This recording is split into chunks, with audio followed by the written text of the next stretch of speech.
ఇంకెన్ని రోజులు ఇలా బతకాలి? మన జీవితాలు ఇలాగే కొనసాగితే ఢీకొట్టి మన భవిష్యత్ తరాల సంగతి ఏంటి? ఇంకా మన బ్రతుకులు మరతాయన్న నమ్మకం లేదు. రజాకారులు అందరూ కలిసి బాగా కొడతారు.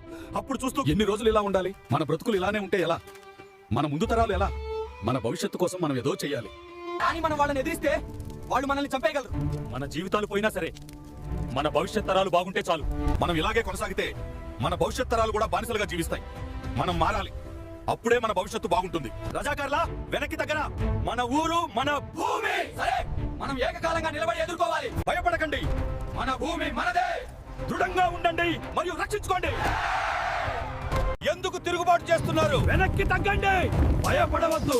మన ఊరికి భయంకరంగా ఉండదు. మన భవిష్యత్ మన చేతుల్లో ఉంది. అది నిజమే.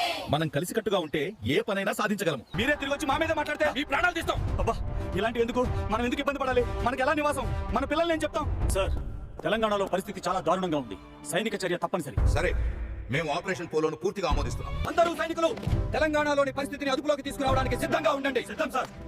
మేము మా కర్తవ్యాన్ని నెరవేరుస్తాం. పవర్ఫుల్ ఆర్మీ వచ్చింది. రాజాకారులను ఎదుర్కోండి. మాకేం జరిగిందో పారిపోమా. ఇండియన్ ఆర్మీ గెలిచింది. ఇప్పుడు మన ఊరు సురక్షితం.